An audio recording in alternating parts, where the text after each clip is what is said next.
اهلا بيكم حبايب قلبي، عاملين ايه؟ يا رب تكونوا بخير.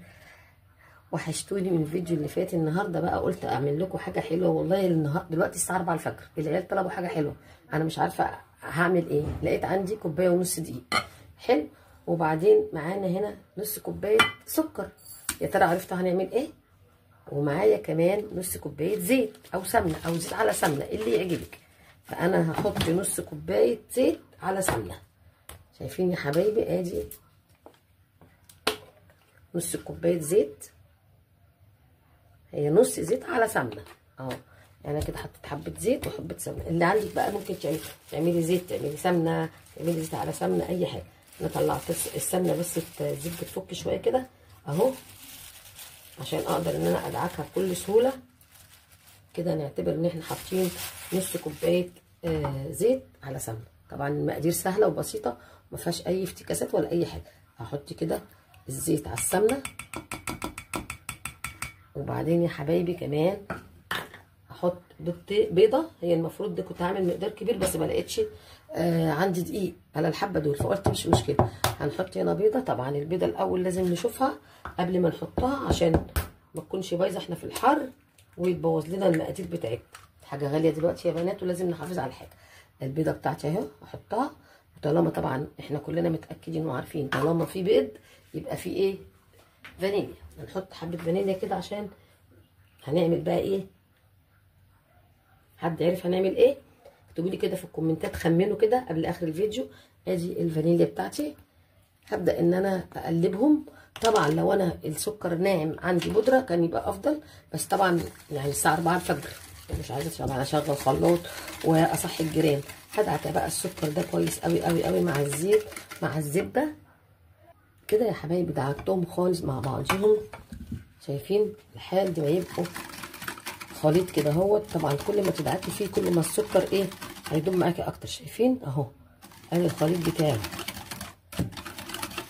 وزي ما قلت لك لو كان سكر بودر كان هيسهل عليك الدعك.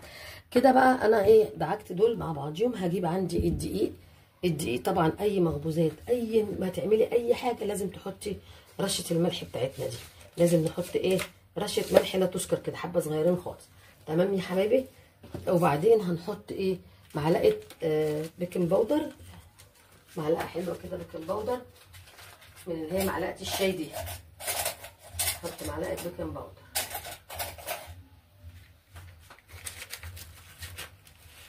ادي معلقه البيكنج باودر اهو يا حبايبي.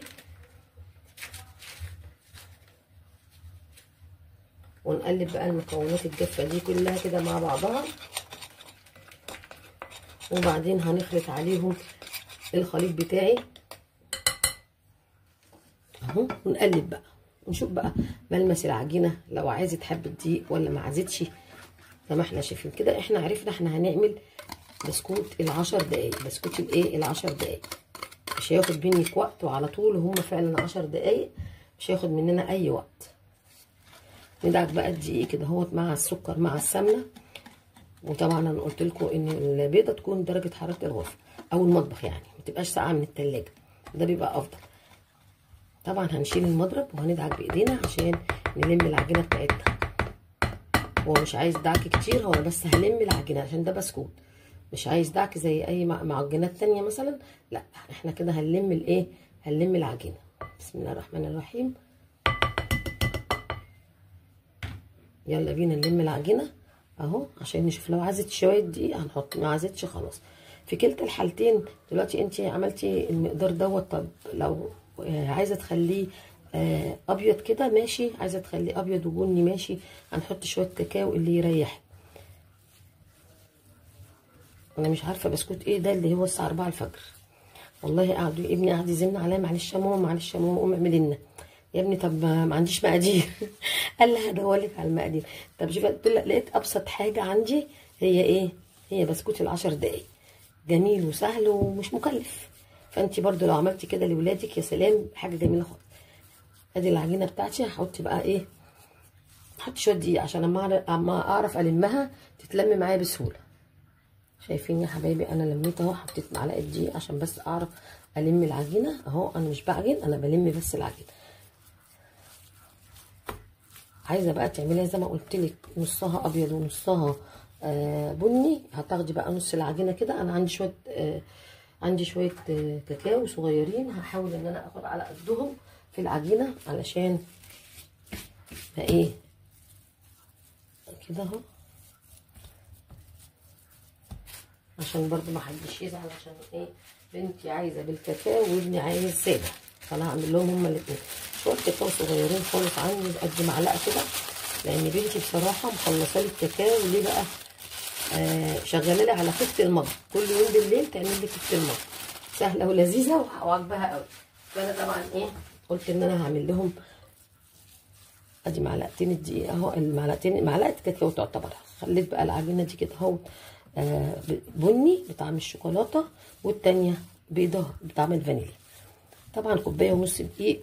انا بحب بصراحه اعمل الحاجات دي بكميه لاني بتنفع في الفطار وكده، بس للاسف ما لقيتش عندي دقيق. ومش هقول بقى مكونات موجوده في كل بيت، ده اقل من كل بيت بصراحه. اهو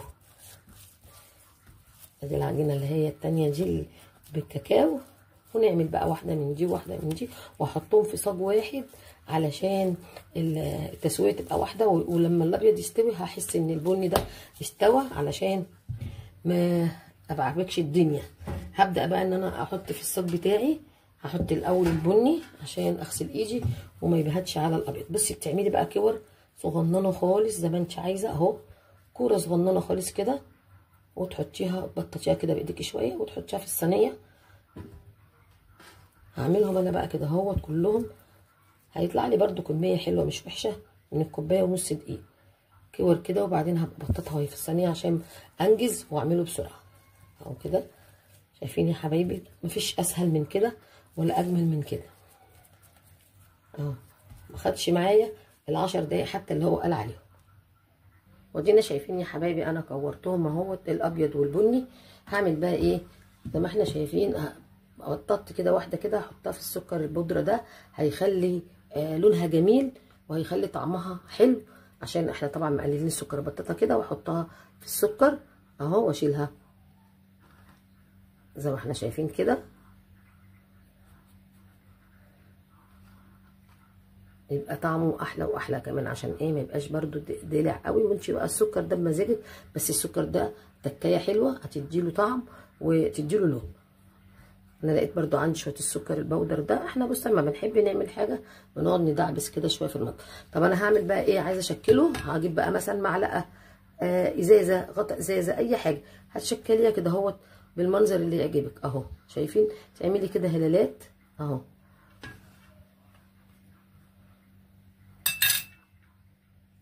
نخلص بقى الكميه كلها كده، وبعدين ابقى امشي عليها بالمعلقه او بغطا الازازه، اي حاجه عندك، او عايزه بالشوكه اللي انت شايفاه اعمليه. يعني كله ماشي. عايزه تسيبيها كده حتى عادي سيبيها، ما يجراش اي حاجه. هنبططها كده ونحط العجينه بتاعتنا في السكر اهو. طبعا انت مولعه الفرن، اوعي تنسي تكوني مولعه الفرن، ان الفرنه لازم تبقى ايه، تبقى والعه قبل ما تعملي اي مخبوزات، عشان يخش على فرن سخن على طول. هيستوي في قد ايه؟ من حوالي ربع ساعه يعني، برضو عينك تبقى عليه اهو يا حبايبي. كمل الكميه وارجع. زي ما احنا شايفين ادي الصينيه بتاعتي اهي، كوبايه ونص دقيق. بصوا عملت لي كميه قد ايه. هدخلها بقى الفرن وارجع لكم تاني يكون استوى. دلوقتي زي ما احنا شايفين البسكوت بتاعنا طلع جميل وتحفه زي ما احنا شايفين. بصوا الكميه بسم الله ما شاء الله، من كوبايه ونص دقيق طلع جميل جدا جدا، والتسويه بتاعته ولا اروع من كده. شايفين يا حبايبي؟ بصوا، وادي كمان اللون اللي هو البني ده على كاكاو، ومقرمش حبه السكر بقى ادوله قرمشه، حاجه كده جميله جميله جميله. شايفين؟ حاجه مقرمشه كده تاكليها وتتمتعي بقى بيها كده جنب كوبايه قهوه او النسكافيه او شاي بلبن، اي حاجه. والله ريحته جميله وطعمه جميل واقتصادي، ما كلفناش حاجه يعني. ايه يعني نص كوبايه زيت وكوبايه ونص دقيق، موجوده طبعا في كل بيت، ونص كوبايه سكر وبيضه. ايه رايكم يا حبايبي في النهارده في البسكوت الجميل السهل الممتنع ده بتاع الفجر ده؟ ايه رايكم؟ ما هنقول بقى عليه ايه اسمها ايه، افتكاسات اخر الليل ولا جوع اخر الليل ولا ايه بالظبط؟ يا رب الفيديو النهارده يكون عجبكم. متنسونيش في اللايك والشير، ودعوه حلوه منكم كده، وتقول لي متابعيني منين. وانتظروني في فيديو جديد مع اسهل الوصفات ارخص الوصفات وعلى قد الايد فعلا، مع يوميات مس امال ومنوعات ومشروعات مس امال. تشتركوا في القناتين وتدعموني علشان اكبر واعلى بيكم ان شاء الله. والسلام عليكم ورحمه الله وبركاته.